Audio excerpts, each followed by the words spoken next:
बिस्मिल्लाहिर्रहमानिर्रहीम। World one TV के मुअज़्ज़ज़ सामीन अस्सलाम वालेकुम। आप सब जानते हैं कि चाइना ने जिस कदर तरक्की की है इसका नमूना आपके सामने है कि चाइना के सिटी पार्टी चीफ को सजाए मौत दे दी गई है और सजाए मौत देते हुए इनको कहा है कि आपने ठेस पहुंचाई है इस एतबार को जो हमने यहाँ पर किया था। और उन्होंने असल में 25 मिलियन US डॉलर की करप्शन की है और करप्शन करने पर इन्हें सजाए मौत दे दी गई। वहाँ की कोर्ट में अपील दायर की गई। वहाँ की कोर्ट ने फिलहाल सजाए मौत को उम्र कैद में बदल दिया, लेकिन दोबारा अपील दायर होगी और मामला फिर से सजाए मौत की तरफ चलाया जाए। कोई आम शख्स नहीं है, असल में कमेंशन पार्टी है और इसके सेक्रेटरी वो रह चुके हैं और उन्होंने 25 मिलियन US डॉलर की करप्शन की है और ये पाकिस्तानी 750 करोड़ रुपया बनता है, यानी 8 अरब के करीब। ये 8 अरब पाकिस्तान के छोटे से सरकारी ओहदों पर रहने वाले 15 से 16 अरब वो ही खा जाते हैं। बस ये तो कुछ नहीं है। असल में मामला क्या है, उन्होंने काम ये किया है कि उन्होंने मिसाल ये कायम की है कि उन्होंने अपने लीडर को सजाए मौत दी है और कहा है कि तुमने करप्शन की है। इस शख्स ने काम क्या किया है इसके नाम पर कोई चीज नहीं है। ये बड़ी दिलचस्प सूरत हाल है। इसका पैसा इसके दोस्तों और रिश्तेदारों के नाम है। हमारे पाकिस्तान में तो ये सूरत हाल होती है कि हमारे लीडर कहते हैं कि मैं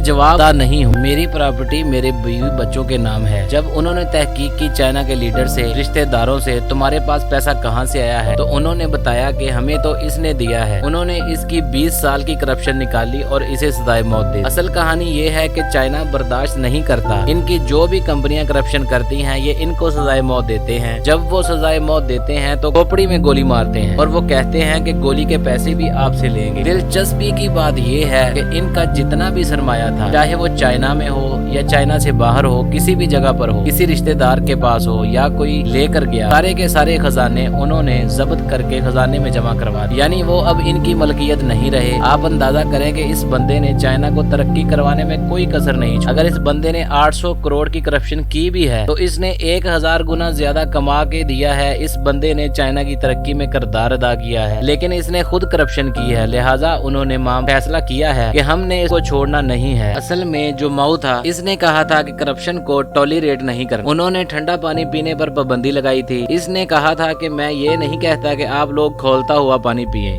मैं ये कहता हूँ कि आप लोग गर्म पानी पिए।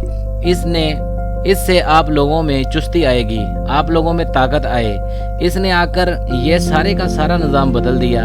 अब चाइना के इस फैसले के सामने आने के बाद बड़े बड़े लोगों की नींदें हराम हो चुकी हैं। ये सूरत हाल है कि वो अपने किसी भी करप्ट बंदे को छोड़ते नहीं हैं। आप ज़रा इंडिया को देख लें, पूरी दुनिया में इंडियन छाए हुए हैं।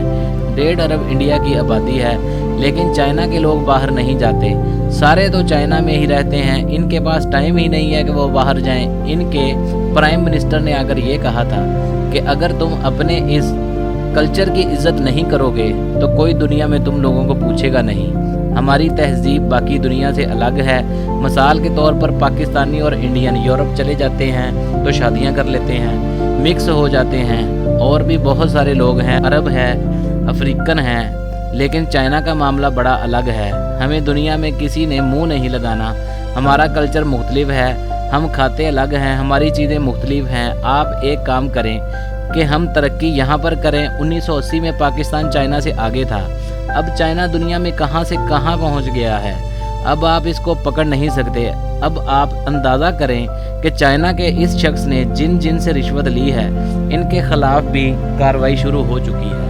आप जानते हैं स्टेट कंट्रोल मीडिया है जिन्होंने इनको रिश्वत दी है। साइलेंटली इनके खिलाफ भी एक्शन लिया गया है। उन्होंने जैकमा को नहीं छोड़ा। जैकमा एक बड़ा जबरदस्त इंसान है। इसने अली बाबा को कहां से कहां पहुंचाया। चाइना में एक रूल है कि वहां पर हद से ज्यादा किसी को अमीर नहीं होने देते। और आप पाकिस्तान का हाल देख लें, और उन्होंने मिसाल कायम कर दी है कि हम रिश्वत लेने वाले को छोड़ेंगे नहीं। आप पाकिस्तान को देख लें कि हमारी औकात क्या है। हमारे मुल्क में हर रिश्वतखोर आज़ाद घूम रहा है, कोई इनको पूछने वाला नहीं है। बिजली को देख लें, 7 से 8 रुपए फिर महंगी कर दी है। चाइना में ये नहीं होता। हमारे यहाँ ईरान से तेल आता है और इधर आकर बिकता है। ईरान से लाने से बेहतर है कि डायरेक्टली कौम को दें, इससे कौम का भी फ़ायदा होगा। लेकिन वो ये खा जाते हैं और सारे मिलकर खा रहे हैं। लेकिन चाइना में ऐसा नहीं है। वहाँ पर वो लोगों को पकड़ते हैं, सजाएं भी देते हैं और सजाए मौत भी देते हैं। लेकिन ऐसी खबरें वो मीडिया पर नहीं आने देते कि चाइना बदनाम होगा।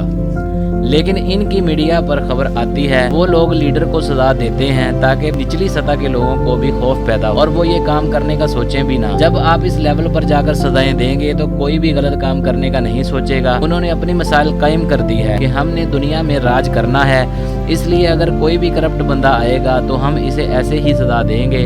हम दुनिया को बताएंगे कि हमारी तरक्की का राज क्या है। जबकि यूरोप में सजाए मौत को खत्म करने को कहा जाता है, जबकि चाइना में कहते हैं कि आपको सजाए मौत तो होगी, लेकिन इस गन में जो गोली डाली जाए वो भी आपके घर वाले देंगे या उसके पैसे भी आपके घर वालों से वसूल किए जाएंगे। इस तरह वह पूरी दुनिया में बताएंगे ताकि कोई इस काम का सोचे भी ना। उन्होंने अपने स्टूडेंट्स से कहा है कि मॉडर्न तालीम हासिल करें, क्योंकि दुनिया में बहुत बड़ी जंग होने वाली है और इस जंग में हमने अपना रोल अदा करना है। दुनिया भर के अंदर सबसे महंगी तरीन गाड़ियां खरीदने वाले चाइनीज हैं। दुनिया में सबसे ज्यादा BMW और आईफोन खरीदने वाले चाइनीज हैं। यूरोप से लेकर अमेरिका तक इनकी एक्सपोर्ट जाती है। पूरी दुनिया में इनकी एक्सपोर्ट जाती है। हम चाहते तो चाइना से फायदा उठा सकते थे और वो हमें फायदा दे भी सकता था, लेकिन हमने इससे कोई फायदा नहीं उठाया। हमारे मुल्क का हाल ये है कि जब से बना है जवाल की तरफ जा रहा है। आधा तुड़वा दिया गया है और जो बाकी बचा है इसको लोग छोड़कर जा रहे हैं। वो कहते हैं कि मुल्क अब रहने के काबिल ही नहीं है। या अल्लाह इस मुल्क पर रहम फरमा, हमारा हामियो नासर हो, आमीन। बिस्मिल्लाहिर्रहमानिर्रहीम। वर्ल्ड वन टीवी के मौजूद सामीन अस्सलाम वालेकुम। आप सब जानते हैं कि चाइना ने जिस कदर तरक्की की है इसका नमूना आपके सामने है कि चाइना के सिटी पार्टी चीफ